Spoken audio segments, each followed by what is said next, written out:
Hello everyone, Master Xeon1001 here, and in this video I wanted to talk about the workflow I went through in making this non-destructive sci-Gate. If we press Q and shift click mod scroll, we can scroll through all of the modifiers, in which there are 100 of them. So we'll just jump through that stack real fast just to kind of show what's going on here. So many cutters and derived meshes made into cutters, just to really kind of show the power of the modifier workflow now that we have the weld modifier, which for a new modifier is just fantastic. In fact, we go all the way back to modifier 100, weight at normal, and we are looking at the finished result. And so without further ado, let's get into it.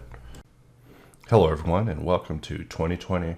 I'll be your host, Master Xeon, and in this Blendertainment art sesh, we'll be just kind of going over some weld modifier workflows. Before that, I'm going to delete my cube. Oh, looks like the cube didn't want to go. I actually forgot that I set this gag up with the cube jumping out on the camera. So because of that, we'll actually just stick with this cube. But I do want to delete these keyframes I set up for that particular gag. Go back to frame. Actually, we need to delete the cube. What am I talking about? So we'll select this edge on a plane, delete it, and we'll just go into bevel. From here, we will put a screw on this, but we'll press 3 in order to turn it into an extrude. At this point, I'll press Alt V and go into wireframe. Let's see what we got here. And I want to add many more steps to this. So we'll put 64 for now. We're just creating a quick little time gate. And the next thing is we want to insert another plane.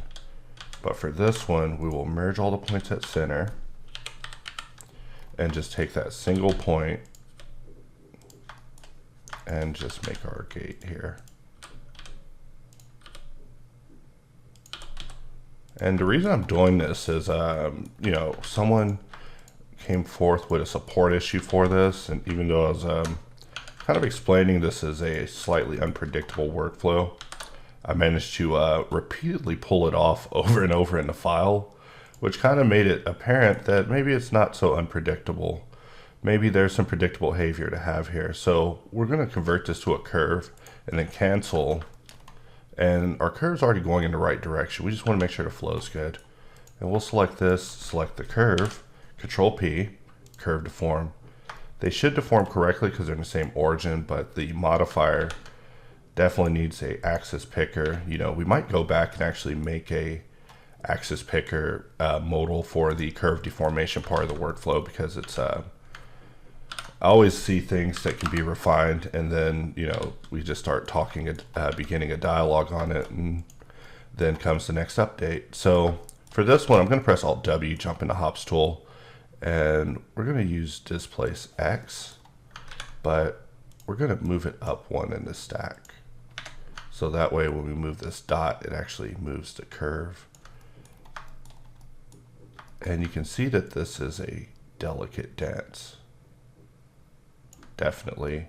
In fact, every time I do this, this is why I didn't want to do this in the first place, because I don't like seeing my geometry get so bunched up.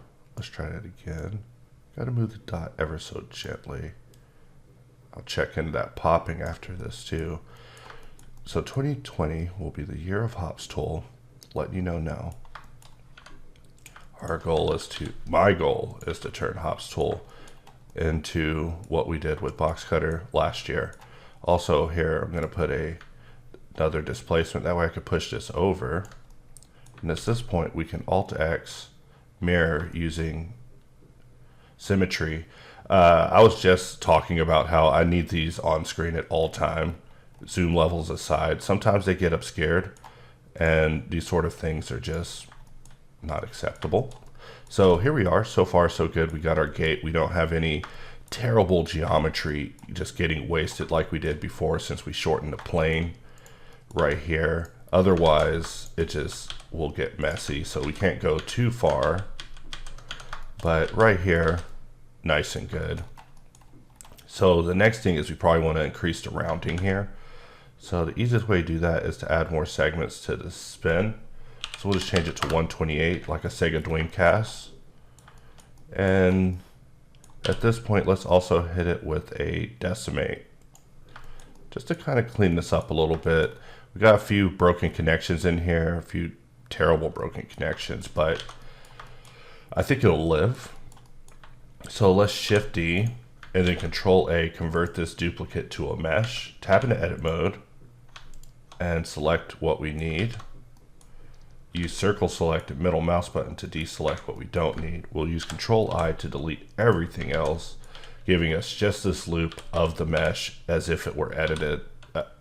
Thinking deeper on this, I kind of realized that the idea here was to work as if I were in 3ds Max. Not that I'm a 3ds Max user or familiar with it, but you know, they do have the edit mesh system where they can get derived versions of the mesh. It's freaking awesome. I'll push for it until I die. Please put it on my tombstone if I die prematurely. Blender definitely needs derived mesh so we can start dealing with the modified versions and doing corrections. It's crazy that we're having to beg for these things, but anyways, this is a tutorial. So we're going to turn off sort mods for weld, which is this icon here, because I have determined that weld might not need to be moved. Also, I'm going to press N, bring up the hops panel, the hardops panel, and from here you can see the mod stack as we're about to get busy with it. So the crucial thing is that we definitely don't want any of our modifiers moving at all. So if we look at our stack here, we can see that sort decimate isn't on, sort remesh doesn't even need to be on, simple deform doesn't need to be on. I mean, really the stack is fine. Our goal is to make sure that these work with the default. So once you turn weld off, you should be good to go. So now we will union them together, press 1 in order to go back to our main collection. And we have it right where we want it, except the mirror got moved. So let's actually go back a little bit, take a look at our stack here. So this is what we had before. I'm just going to turn off renderability for all of this because all of that part of the stack doesn't need to be disrupted. And so now we have our boolean at the end, which we also do not want to be disrupted. And we will put a weld on it, which now makes this a manifold mesh. For the mirror, I recently put in a note saying that I need to be able to use additive mirroring with hops and the interactive mirror. There's a whole myriad of things I want to do with the mirror. I always joke that the mirror is perfect, but the mirror is definitely needing to be improved just a little bit more before I can call it perfect. But now that it's ops mirror instead of hops mirror, I can press Alt X. Of course, under modifier C, I didn't see it there, so sneaky, hide my mirror point so I can't tell what's going on. We'll just mirror that to the other side. So far, so good. So this is a airtight. Well, we look at it in face mode and we see that normals are flipped. So before I brag about this mesh, let's flip those normals and let's look at our screw. The screw needs calc order, and then you'll either need to flip it or unflip it depending on if you're doing this at a certain time of day. So we'll Shift A, add a plane, and I'm going to press S Shift Z, SX, and we're just going to scale this to fit around the perimeter. And this is just going to fill it in because we want this to be a solid mesh. So we'll union that. And looks like mirrors got moved. So let's look at our sort. Let's undo that. Actually, the mirror that we're moving is our post weld mirror. So we can move this one all that we want, but really we don't want to move it. We're just going to delete that, call it PS mirror. I mean, as I do this, I feel like I'm coming up with a solution for the mirror problem. Don't be surprised.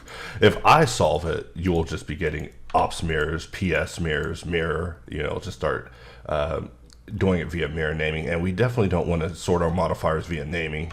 We feel that that is hacky and not authentic. So we're seeking a system that allows us to truly sort modifiers the way that they're supposed to be, so that we can get the results that we're going for, because simply pushing them up the stack isn't going to work. We need to know which ones are which and smartly control them. So the system that you see me using here of using overrides isn't the best system, but it definitely works for what we're dealing with at this time with modifiers, since there just isn't a lot of versatility with being able to put props on aside from messing with names. I kind of went on a tirade there, but let's get out of blue mode and let's get out of wireframe mode. You know, those modes be looking kind of bad sometimes, so I don't lurk in them long. But right here, we have a nice solid manifold mesh. So I'm gonna Shift D, duplicate it, Control A, and we're gonna derive this face from that mesh, meaning we're gonna select the face and then Control I and delete everything else, leaving only that face. And we'll press I to inset and I to inset it again. So this asset is kind of interesting because it does show how we approach non-destructive. I mean, if you try to do things completely via modifiers, at this time, due to limitations in Blender, you will not be able to get it fully parametric unless you're doing bolts or something simple. But when it comes to actually doing something complex, you have to kind of hack your way through it. Like having to derive meshes in order to get the result that I want here is definitely not how I feel that this should be done. But it's a way things could be done, and it's the way that I'm doing it in this video. Also, this mesh got just destroyed. So let's get that one out of here. Let's keep this one. And I'm just going to remove decimate. Ooh, big mistake, I know. Ooh, you can't even remove decimate because it's so crucial in the stack on this particular duplicate. So all we can do is, even if I lower the number, it lowers the number of the thing that connects to it that's like a supporting Boolean object. So really, we should rethink our dreams here. But last time I did a slice around it, it was real nice. I enjoyed it. So at this point, let's jump into boxcutter. One thing I noticed is that, okay, never mind. I was about to say something about the help, but I got the classic help right now, so I won't get into it. But the help's been upgraded a little bit in the latest version. Also, if you missed the old top bar, you can always turn on simple top bar. We had it simplified because we were planning on expanding it a little bit more. However, things cycled into Christmas break, so we're going to reevaluate our plans for boxcutter going forward.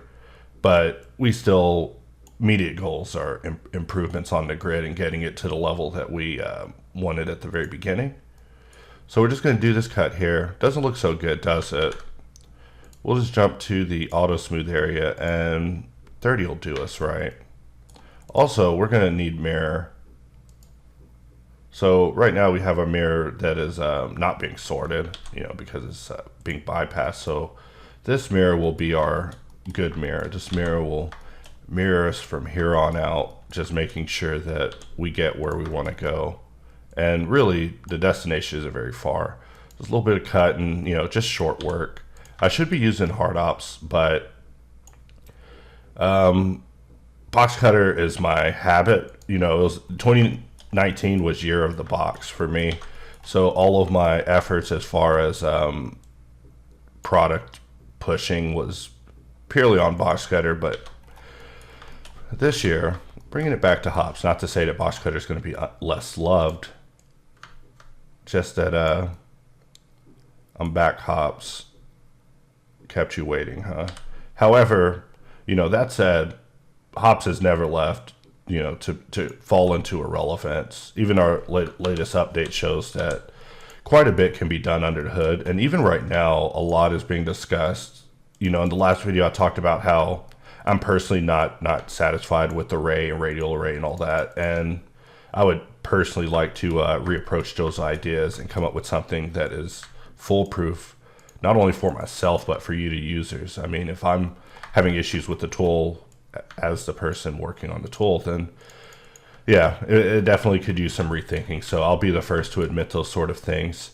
As far as boxcutter goes, I've been kind of bragging internally that there's not really been a lot of support issues as far as customers expressing issues. I mean, a couple of people having installations, but that's why I make 100 installation videos, you guys, because there's always someone out there needing help with an installation. And, you know, that's like the first step. Actually, I pressed shift there, or I accidentally hit one of the macro buttons on my mouse. Didn't mean to do that. You know, with great mouse comes great responsibility. One of the things that we're definitely talking about a lot right now with boxcutter is getting it to be more reactive when it comes to large modifier stacks, because I feel that we could either A, wait for Blender to improve, or B, attempt about 20 ideas that we've come up with that should make boxcutter way more performant when it comes to working in a stack of modifiers. I mean, everyone on the team's, you know, smarty pants, so my idea will definitely be tried last, but I definitely want to try it. I mean, we all have ideas for how it could be made faster. In fact, over the course of this video, I'm going to keep cutting until this thing slows down, and then show y'all how I started dealing with it, because it's actually quite pleasant, and that is just pausing it. Live cutting is a luxury, and you look at this computer, and I'm on the Threadripper right now too, so you know, I'll never be able to trash AMD. You know, I love those guys, but anyone who knows me personally knows that this free computer has given me more business, like as in the business, than I ever could have buying any computer. I mean, I don't know. I'm just not a good AMD user, guys. You know, all my friends are like, dude, the 3990WX, you got to get this thing, man. It's like, I don't know. I just want a computer I can use without changing out. You know, I'm not even a fan of changing out my equipment. Anytime I have to change out my equipment, I have to go through like a lengthy recalibration process. That's why every single computer here has the exact same mouse, because I am so calibrated. It's terrible. If I had to go somewhere, I would take all these mice with me. I got a mice, a Naga just for my computer bag. Got one just for the Surface. Got one for the intermediate computer on the way to the bedroom. Got one for the computer that is in the living room. But I'm really a big fan of hardware consistency. So changing things out so dramatically has been a bit of a shock. So at this point, since I feel I'm at the end of the road with this computer, I could probably talk about it. But, you know, for Christmas, I got myself a new computer. Now, before that, you know, I had my share of computer problems. And I'm just cutting boxes, so I mean, if I need to tell y'all I'm left clicking and dragging, you know, I don't know what to tell you. But all I can do is sneak the stuff into this video, because, you know, who's watching it? Probably nobody. I'm gonna give it an uninteresting thumbnail, so hopefully no one checks it out, you know. But yeah, anyone who hangs out with me knows that I've been having these like cursed computer problems. It's so ridiculous. You know, it all started when Spectre meltdown happened with Intel processors, because then the computer I was on actively, my i7, just really started choking so bad. And enter AMD, right? Like, you know, I jump on a Threadripper and this thing's great and all, but you know, there's just these moments. I just don't get it. You know, I'm not a big computer guy. You know, I came from a tech support background, but just cutting boxes still. Actually, I think I'm done.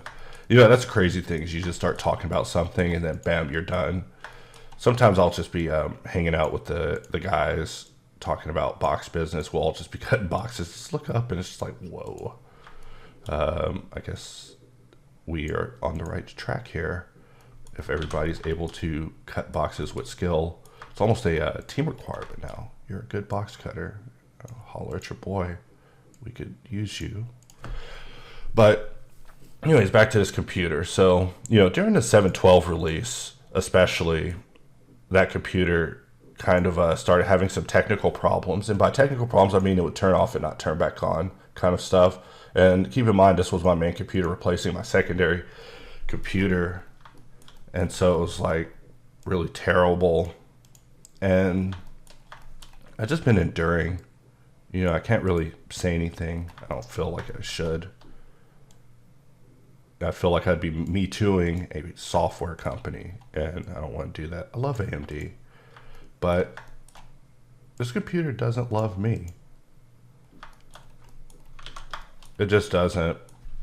And so as a result, you know, I should be getting my new PC soon, and then this whole business can be put behind me, and I could just work, because that was my only goal. My goal last year was to put out work, you know, get back to work. But, you know, I deal with all these chokes. And, you know, I don't know if it's me. I don't know if I configured it wrong. You know, my friends are like, your RAM is 1200 megahertz. I'm like, what does that mean? My processor has 64 cores. Leave me alone.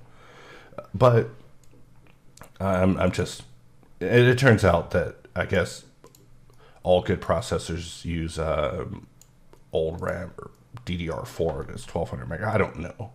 You know, I always tell people, if you want to come over to my house and try working on this dang computer, be my guest. But you can do it in the closet, because that is where I am putting it. You know, putting it straight through this gate. This is a portal to my closet.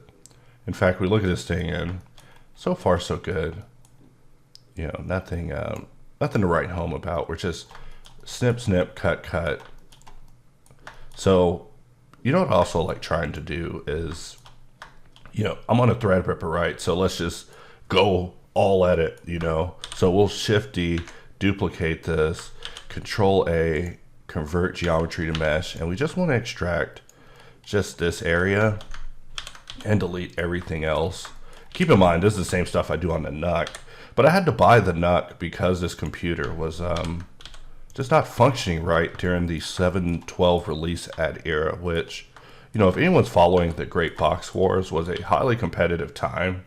So to have this computer betray me at that time was crazy. It was just, what is this nonsense? So we'll just cut that in. And I mean, I'm still puzzled by it to this day, because the NUC ended up becoming like the greatest computer during that event. I'll use Q and use mod scroll to get that mod scroll back for the booleans. Someone pointed out that that was an inconsistency, that you can't cut cutters and then scroll through your cutters. So we did fix that in the latest update.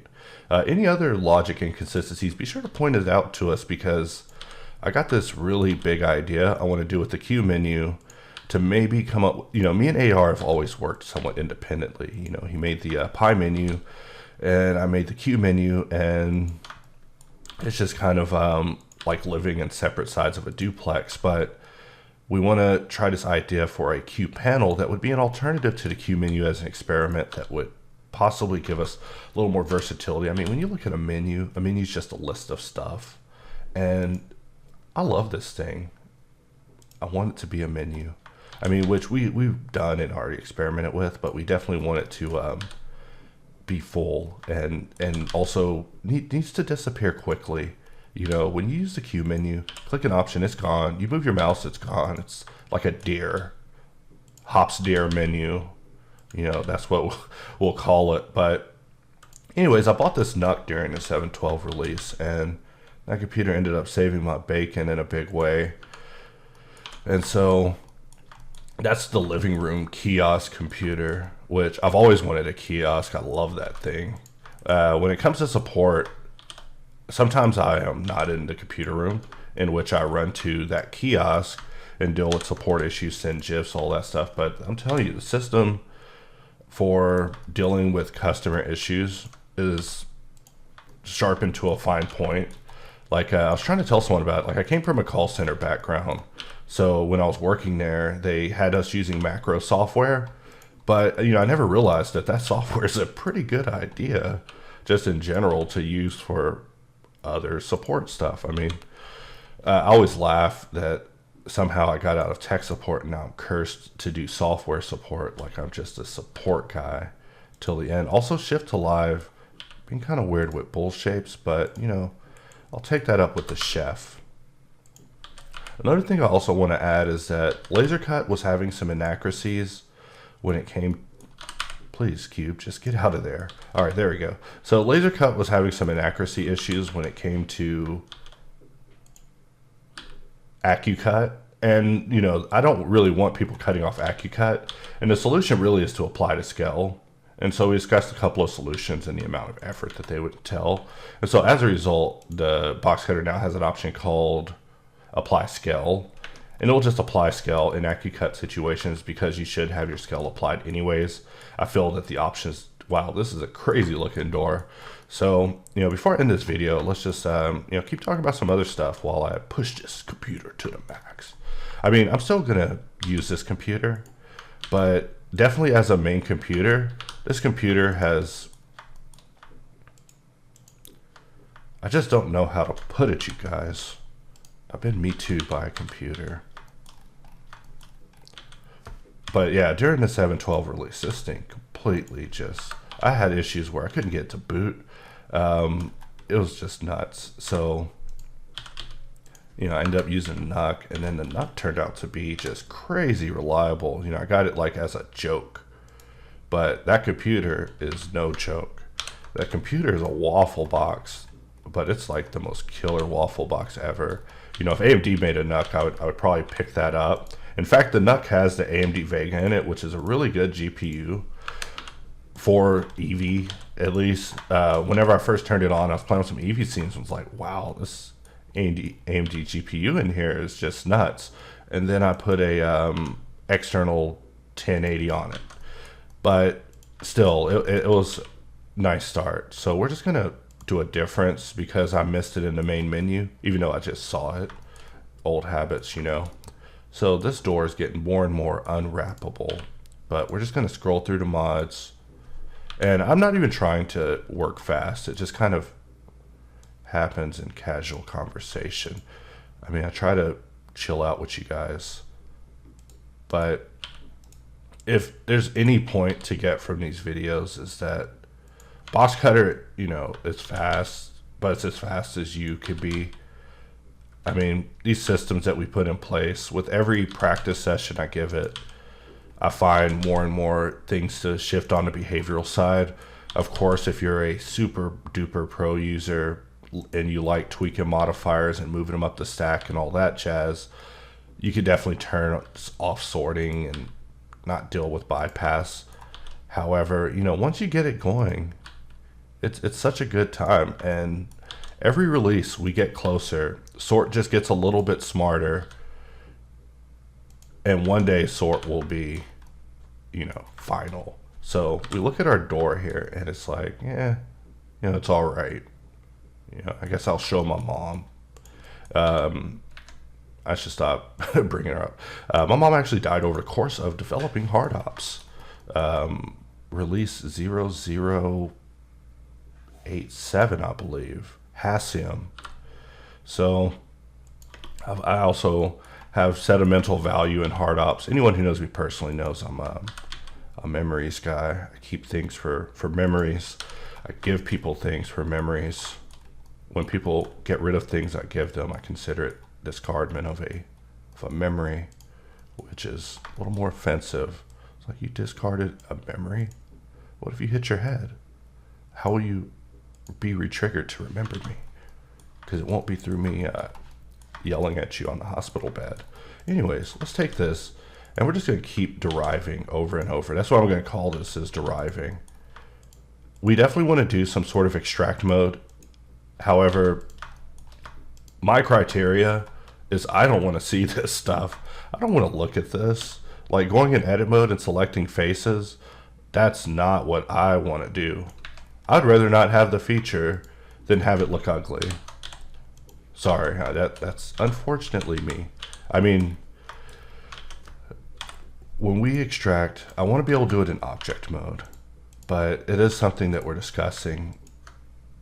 But also we needed to, you know, with Ngon was supposed to be a little more 3D than it currently is, but it's 3D enough. I mean, it extrudes to 3D, but I mean, it was supposed to draw on the surface, like Retopo Flow, but for a hard surface.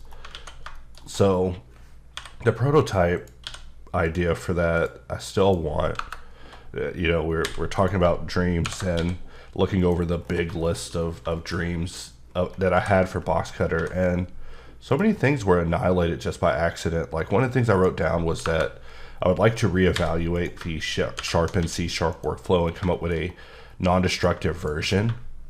And, you know, without even having to really ask or push for it, AR really kind of made that, because nowadays I add bevel through bevel because I like to bypass the modifier apply process until later on.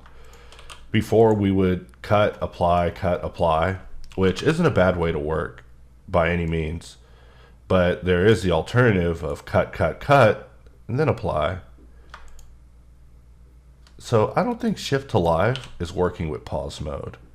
And also, because I'm working in pause mode, we're really taking it easy. So, you know, when I talk about choking computer problems, I'm talking about, like, I'll be typing a message and it will choke. I'll be typing a response. That's the worst curse, guys, is when I'm dealing with support and I'm chatting with someone, right? And they're not getting it, but they're about to get it because I'm about to tell them, like Soulja Boy. And then it starts lagging and I can't tell them nothing. And so they're telling me how hard it is that they can't get it. And meanwhile, I can't just tell them, you know. It's just a, you know, if I think there's like this old Far Side comic where about tech support where they're like showing a tech support guy in hell and they're like, the only key he knows, the only key he doesn't know is the any key or something. I'm trying to remember, but it's like one of those situations. And, you know, when it comes to text, I got to be tactile, I got to be fast, got to be talking at the speed of thought, because every now and then thought will just pass through and I'll just forget it. It'll just be such a good thought. So I want this circle cutter back. And typically I would just Alt H and just look at all the cutters, but let's use Hops tool and just bring it back. Let's try that again. Hops tool.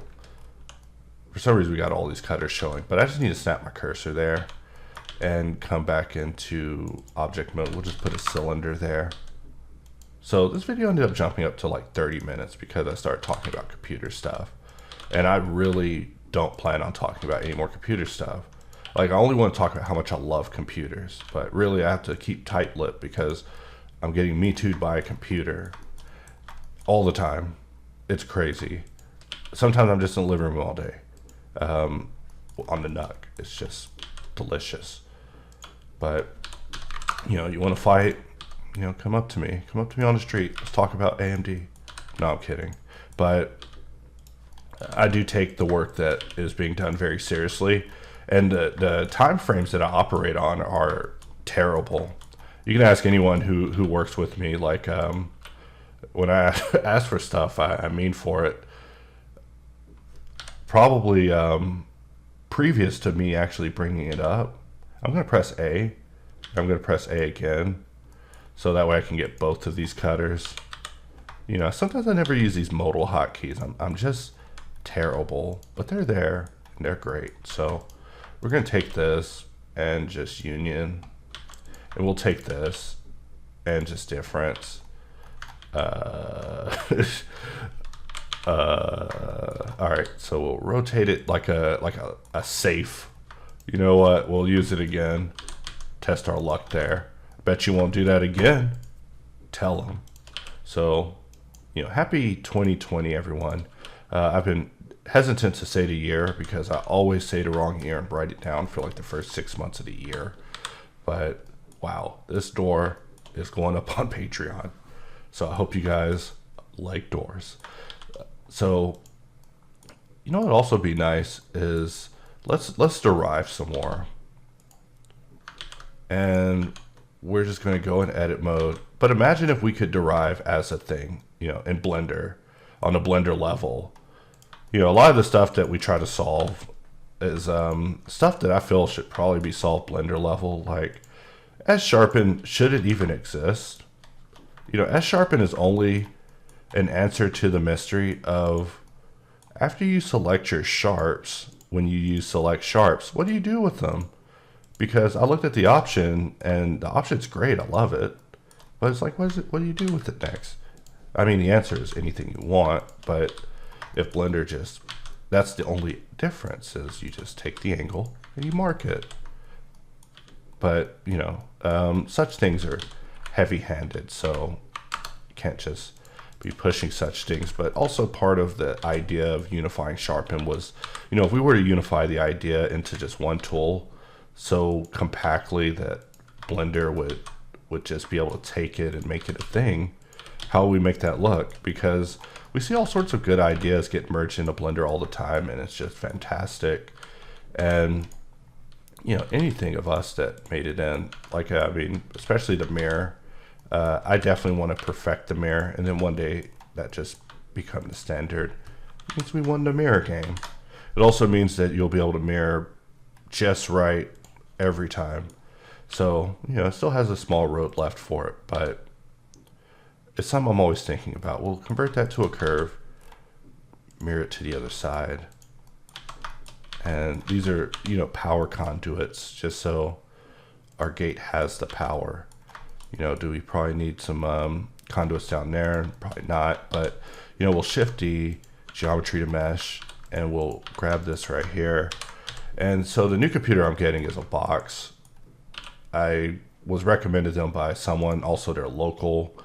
So hopefully I should be picking that up today. Look forward to it.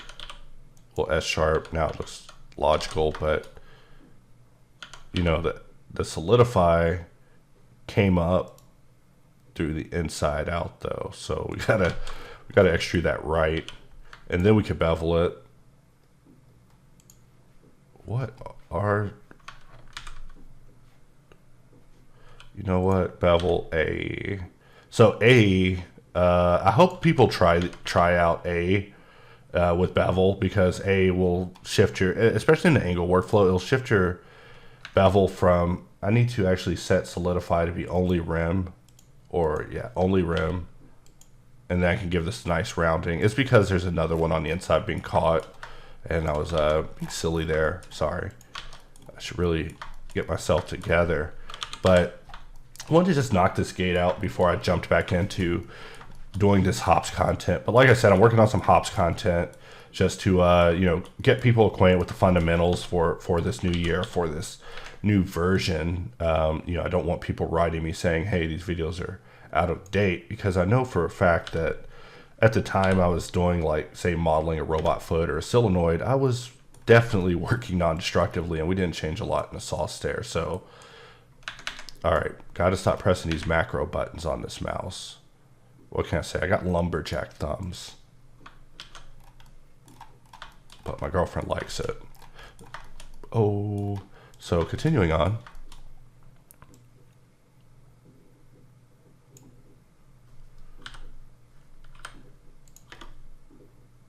We'll just do that cut, and trying to think of what else I wanted to throw in this video.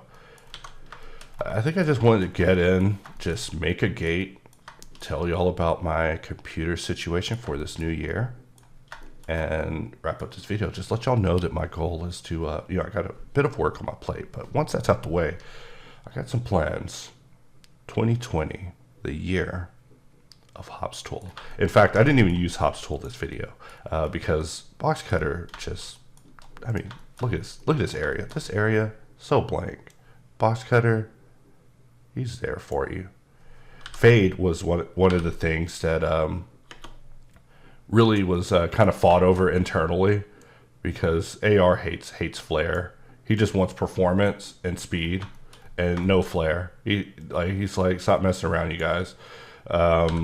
We need to get this tool as fast as possible. That's all that matters.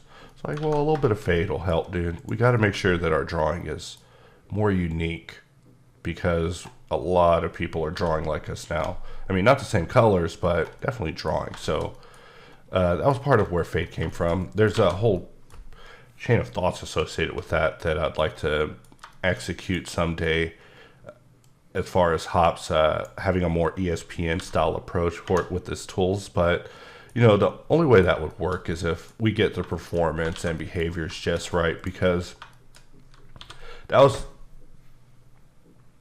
something we had going on in 2.79, is the program was rock solid. It was so stable and predictable that you could use it with your eyes closed.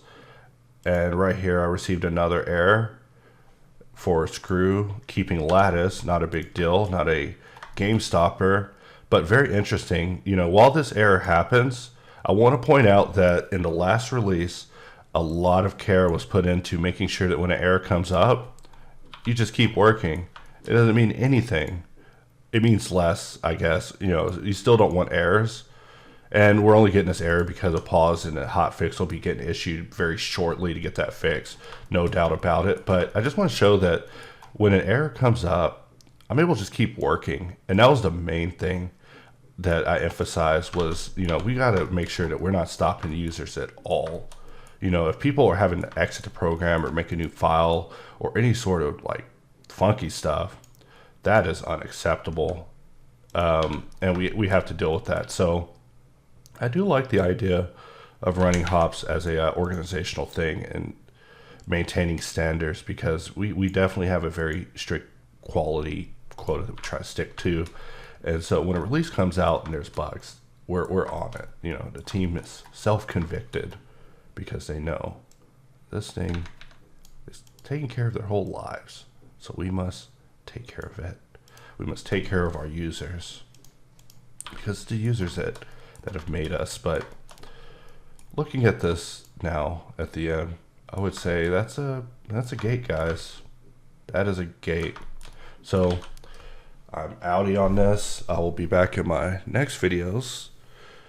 Looks like we got some information talking about super smooth, so work already awaits. One of the things I do like about having a bigger team on hops is that every hour of the day there's someone wanting to talk about some hops. So as the hops master, I will take that call.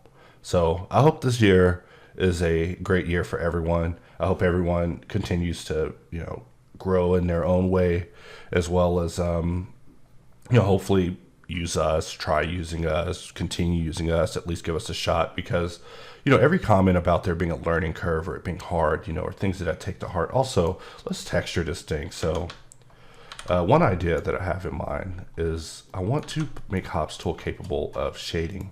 Actually, let's select everything and then we'll just give it a blank material.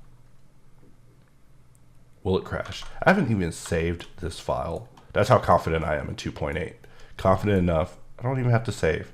However, I should save because we're getting into materials and rendering. So we'll just call this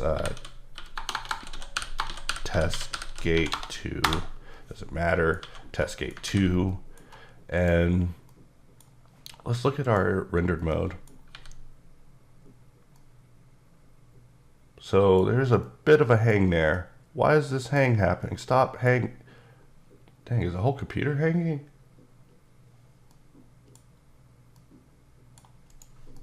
Okay, there we go. We're back. I don't know what happened just now, but I swear these sort of things do not happen on the Surface Book laptop. Just so weird. It's like, you know, over the course of this computer, I found out about the like NUMA disassociator issues and how everything that this computer does gets dumped on like basically core 1, which causes it to get bloated. Also, I'm debating on how we want to go about this. At this point, we want to create a more detailed version, but we can't go so far non-destructively. Also, I want to put a bevel on this. You know, without a bevel, just looks flat. You know, look at it. Just look at that. You can just tell it doesn't have a bevel. And also, is that HQ? Yeah, that's HQ, but it ain't beveled enough. So for that, I am going to, let's take a look at what our auto smooth is. So our auto smooth is at 30. So what this means is that I want to control click bevel. And just click to apply. Alright, so this is the third time I've tried recording the ending and somehow I keep getting cut off, which has never happened before using Camtasia. I'm not sure what's going on here, but after putting the bevel in the previous step, I also followed up and put a weighted normal on it, which if our modifier stack pops up here, we scroll all the way down to the bottom and see that the weighted normal is here with keep sharp checked. in order to maintain the shading that we set up via the auto smooth. The next step is actually sharpening the cutters and refining the cutter areas to ensure that all the booleans have a smooth transition, which in the event that you're using the bevel is going to be a battle all on its own due to the proximity of some of these things to their edges. But with that, I'll wrap up this video for now, since I'm lucky to have gotten it completed with the way that the computer is giving me the business, even this morning still, randomly for no reason. What a way to start my new year. So with that, I'll see you guys next time.